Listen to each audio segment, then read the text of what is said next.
Dando continuidade ao programa de hoje, agora na segunda reportagem do Dia de Campo sobre laranja, o tema abordado é a pinta preta dos citros, uma doença de grande importância na citricultura.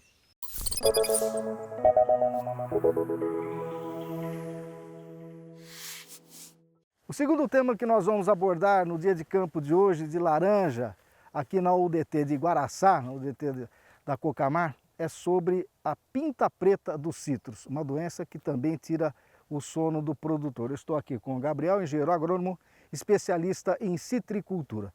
Gabriel, essa doença, como é que está o avanço dela nos últimos anos nos pomares? Sérgio, nos últimos anos a gente vem tendo uma preocupação muito grande com a pinta preta.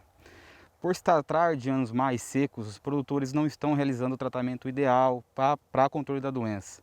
Então a gente vem observando que vem crescendo em grande escala a doença nos pomares. Além desse problema, outros dois a gente está observando muito a campo, que é o quê?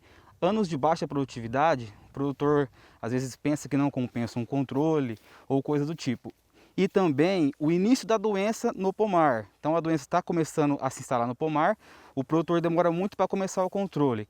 E o que acontece? Nos próximos 2 anos a doença explode do pomar, podendo chegar em até 80% de queda precoce da produção.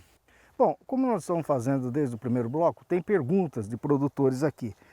Quais são os sintomas, como identificar no pomar, quais os cuidados o produtor deve tomar em relação a essa doença?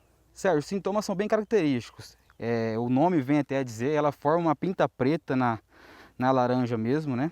O que nos preocupa é o seguinte, para a doença chegar nesse sintoma, a gente vai ter uma queda muito grande de produção. Então o produtor tem que ficar atento aos sintomas iniciais. Por quê? A pinta preta é uma doença de fungo muito lento. Então, a partir do momento da entrada da doença no fruto até ela mostrar os sintomas, ela pode demorar de 40 até 200 dias. Então, talvez o produtor espera ver o fungo para controlar, é um erro muito grande. Então, aqui a gente tem um fruto bem característico da doença, né? Esse fruto, a severidade dele é muito alta, então não vai conseguir colher a tempo esse fruto. Ele vai ter a queda precoce e não vai ter a colheita. Então, o produtor tem que ficar atento aos talhões que ele já tem a doença, que ele já vai ter mapeada na propriedade, para a partir do momento de pós-florada ele começar o controle para não chegar nessa situação aqui. Agora a outra pergunta, como é que é feito o tratamento da doença e qual o intervalo dessa aplicação se tiver que aplicar alguma coisa?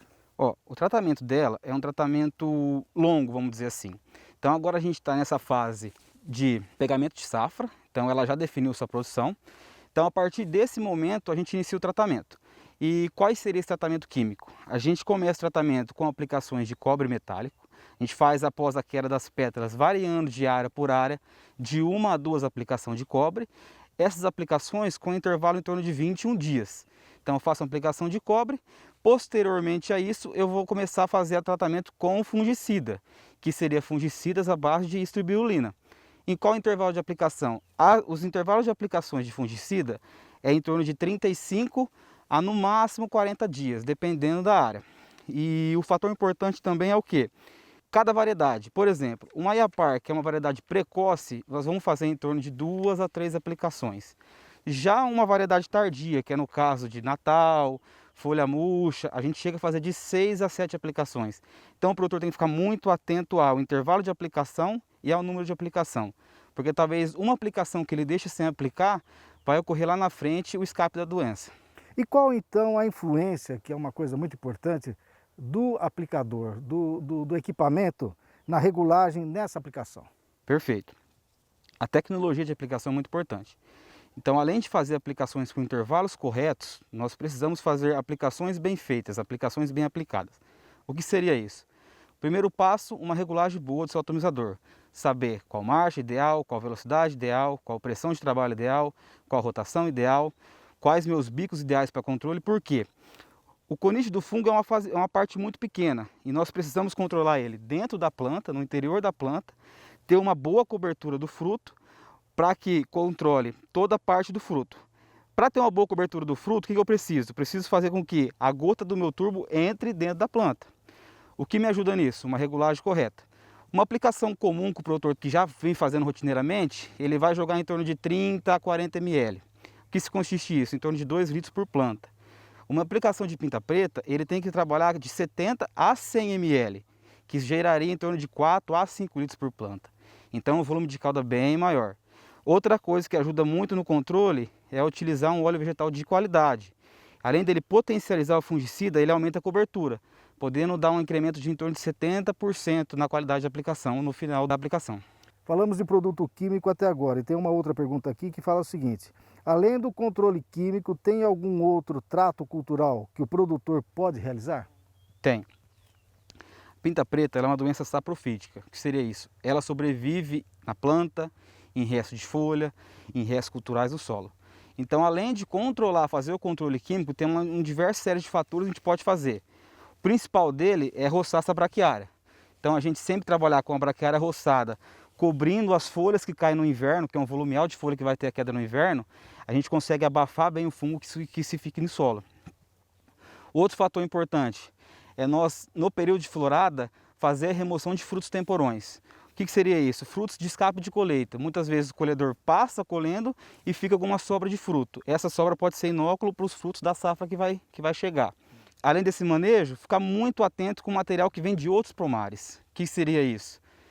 Material de colheita, alguma podadeira que vem de fora, escada.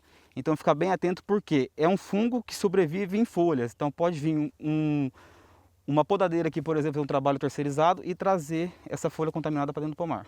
Agora, nessas suas andanças aí, nessa sua experiência, que dicas você daria para o produtor com relação a essa doença? Sérgio, além de todos os controles, a gente vê que algo a mais pode ser feito. No caso de inspeção de praga, é muito legal, tanto o técnico quanto o produtor, conversar com o inspetor de praga, pedir para que, se ele chegar num pomar e avistar sintoma num fruto, por exemplo, que ele nunca tinha visto naquele talhão, avisar o produtor, avisar o técnico. Para quê? Para que o produtor possa mapear os talhões que ele tem na propriedade de pinta preta e sempre deixar aqueles talhões por último. Então, se eu sei que o meu talhão aqui que a gente está agora tem pinta preta, eu trato todos os talhões primeiro pulverizando e deixo esse por último. Que depois eu termino aqui, eu limpo o meu tanque, eu deixo, removo todo o resíduo da aplicação e tudo mais. Então, assim, poder mapear na propriedade, fazer um trabalho de limpeza de equipamentos depois de entrar na área é muito importante também. Agora, o produtor pediu para eu não deixar de perguntar para você o seguinte, com relação a custos. Perfeito. O controle é eficiente? Com certeza. A gente sabe que todos os custos estão subindo muito de insumos, principalmente os fungicidas. Mas para nós termos uma ideia, a cada R$1 gasto no controle de pinta preta com insumos, com óleo diesel, com funcionário, ele pode retornar em retenção de frutos para nós em torno de R$20 a R$25. Então, o retorno perante ao investimento para tratar a doença é muito alto, porque a gente sabe que é uma doença muito severa e pode chegar até 80% da queda precoce do fruto. Agora, resumindo, como é que chegou nessa situação essa laranja aí? Esse caso aqui foi um escape de pulverização. O produtor fez, no caso, algumas aplicações. No meio dessa aplicação, ele pulou uma aplicação. Então, ele, ao invés de fazer intervalos de 35 dias, 40 dias, ele deixou uma sem fazer. Aqui está o dano que ela causa. Foi economizar? Tempo seco. É o grande desafio dos nossos últimos anos. Está seco, não está chovendo, não vou ter problema. Mas tem problema. E isso aqui mostra para nós.